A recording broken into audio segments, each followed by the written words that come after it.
Hello అండి, నమస్తే. Welcome back to Vaishta's kitchen. నేను మీ శైలజ. ఈరోజు మనము చట్నీ పౌడర్ని ప్రిపేర్ చేసుకుందామండి. ఒకసారి మనం ఈ చట్నీ పౌడర్ని ప్రిపేర్ చేసుకుంటే ఫ్రిడ్జ్లో పెట్టుకుంటే 3 నెలల పాటు నిలవ ఉంటుందండి. మనము మార్నింగ్ వర్కింగ్ ఉమెన్స్ ఉంటారు, అదేవిధంగా పిల్లలకి లంచ్ బాక్స్లు ఇచ్చే హడావిడిలో మార్నింగ్ మనం బ్రేక్ఫాస్ట్ చేసేటప్పుడు ప్రతిరోజు కూడా మనము చట్నీకి పల్లీలు వేయించుకోవాలి అంటే చాలా లేట్ అయిపోతుంది. అవి చల్లారిపోవాలి, తర్వాత మిక్సీకి వేసుకోవాలంటే ఒక్కొక్కసారి టైం సరిపోదు కదా. అందుకని ఈ ప్రీమిక్స్ని ప్రిపేర్ చేసి పెట్టుకున్నాం అనుకోండి, చాలా విధాలుగా దీన్ని మనం 4-5 రకాలుగా చట్నీలు ప్రిపేర్ చేసుకోవచ్చండి. అది ఎలా ప్రిపేర్ చేసుకోవాలో చూద్దాం. వీడియోని లాస్ట్ వరకు స్కిప్ చేయకుండా చూడండి ఫ్రెండ్స్. నేను ఒక గ్లాస్ తోటి పల్లీలను తీసుకున్నాను. ఒక 2 గ్లాసులు పల్లీలను తీసుకున్నానండి.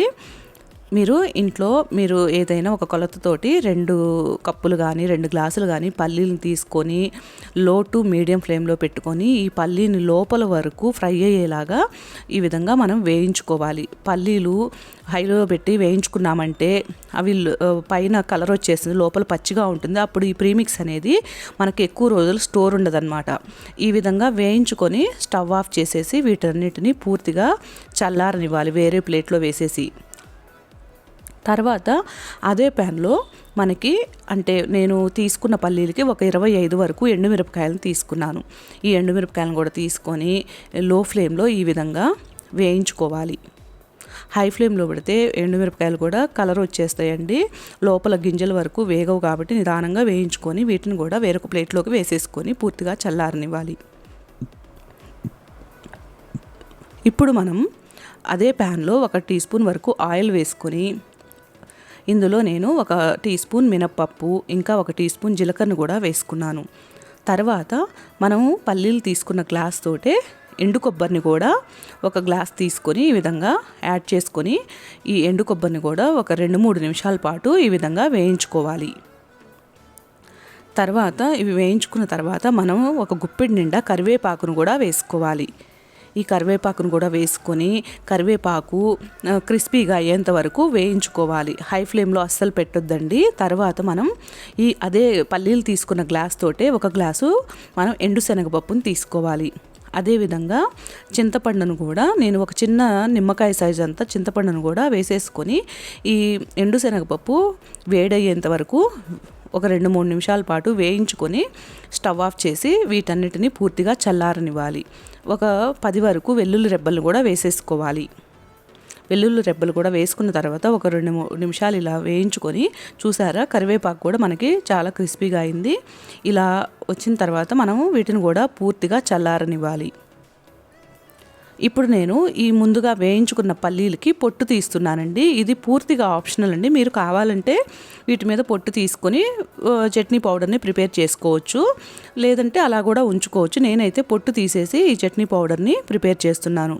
ఈ విధంగా మనం ఇప్పుడు చట్నీ పౌడర్ని ఎలా ప్రిపేర్ చేసుకోవాలో చూద్దాం. ముందుగా మనం వేయించుకున్న ఎండుమిరపకాయలని మిక్సీ వేసుకోవాలి. అదేవిధంగా వేయించుకున్న ఎండు కొబ్బరి ఇంకా తగినంత ఉప్పుని వేసుకొని, ఎండు కొబ్బరి పుట్నాలు కూడా వేయించుకున్నాం కదా, వాటిని కూడా యాడ్ చేసేసుకొని రుచికి తగినంత ఉప్పును కూడా వేసుకొని ముందుగా మిక్సీ పట్టేసుకోవాలి.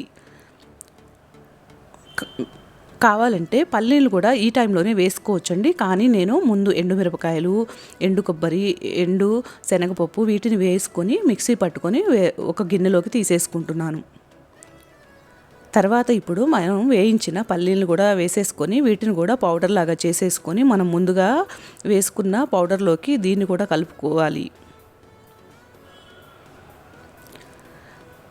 మనం ఈ పల్లీలు వేసినప్పుడు కంటిన్యూస్గా తిప్పొద్దండి, పల్లీల్లోంచి ఆయిల్ అనేది బయటకు వస్తుంది. మనం పల్స్ మోడ్లో పెట్టుకొని ఈ విధంగా మిక్సీకి వేసుకొని ముందుగా వేసిన చట్నీ పౌడర్లోకి వేసుకొని ఈ పల్లీల పౌడర్ని కూడా కలిపేసుకోవాలండి. కలిపేసుకొని వీటంతటిని బాగా కలిసేలాగా ఒకసారి బాగా చేయితో కలుపుకొని దీన్ని మరొకసారి మనం మళ్ళీ అంతా ఒకసారి మిక్సీ పట్టుకుంటే ఇంకా సాఫ్ట్గా పౌడర్ వస్తుందండి.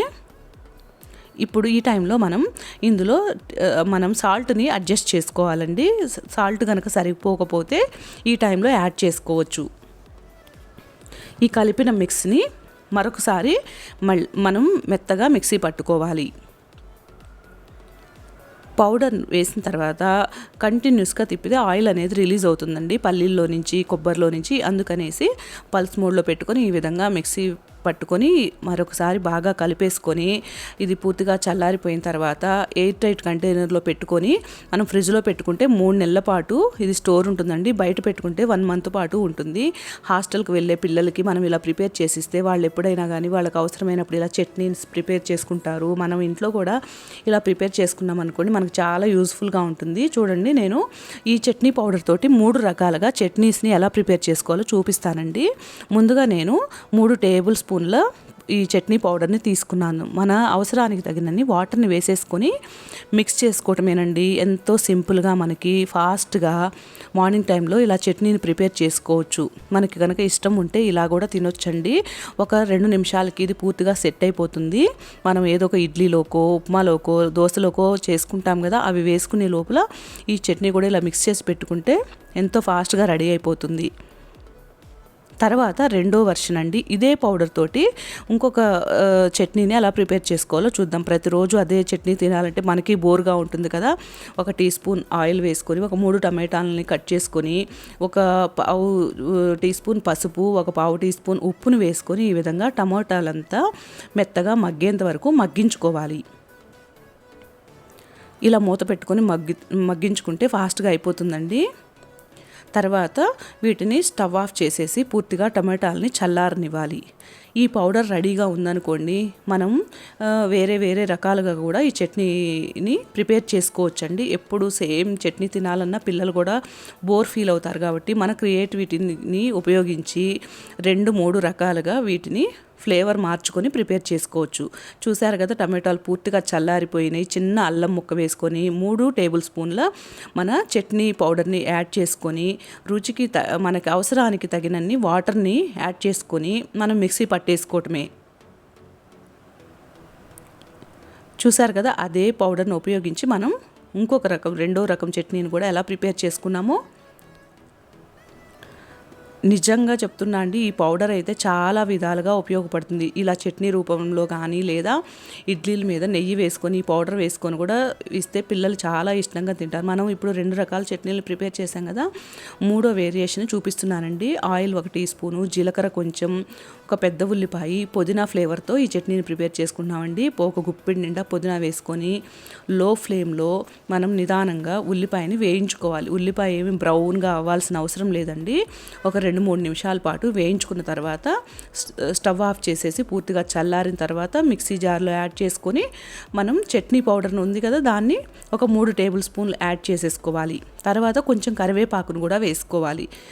తర్వాత మన అవసరానికి తగినన్ని వాటర్ని వేసేసుకొని మనం మిక్సీ పట్టేసుకోవటమే. చూసారు కదా ఎంత సింపుల్గా మనము 3 రకాల చట్నీలు ప్రిపేర్ చేసుకున్నామో. కావాలంటే మీరు ఇందులో కొత్తిమీరను కూడా యాడ్ చేసుకొని ఇంకొక 4 రకం చట్నీని కూడా యాడ్ చేసుకోవచ్చండి. ఒకసారి మనం ఈ పౌడర్ని ప్రిపేర్ చేసుకుంటే చాలా విధాలుగా ఉపయోగపడుతుందండి. ఉప్మా మీద ఇది మనం చల్లుకొని తినడానికి కూడా ఇష్టపడతారు పిల్లలు. ఈ విధంగా లేదంటే ఈ విధంగా చట్నీలు కూడా ఎంతో ఫాస్ట్గా ప్రిపేర్ చేసుకోవచ్చండి. తప్పకుండా ట్రై చేయండి ఫ్రెండ్స్. చాలామందికి వర్కింగ్ ఉమెన్స్కి లేదా పిల్లలకి మార్నింగ్ లంచ్ బాక్సులు ఇచ్చే మదర్కి చాలా ఇది యూజ్ఫుల్గా ఉంటుందండి. ఒకసారి మనం స్టోర్ చేసుకున్నామంటే మనం చాలా రోజుల వరకు హడావుడి లేకుండా వేరే వేరే రకాలుగా ఈ పౌడర్ తోటి చట్నీలు ప్రిపేర్ చేసుకోవచ్చు. తప్పకుండా ట్రై చేయండి ఫ్రెండ్స్. నా ఛానల్ కనుక నచ్చితే తప్పకుండా సబ్స్క్రైబ్ చేసుకొని వీడియో చూడండి ఫ్రెండ్స్. వీడియో చూసి సపోర్ట్ చేస్తున్న వాళ్ళందరికీ చాలా థ్యాంక్స్ అండి. Thank you for watching.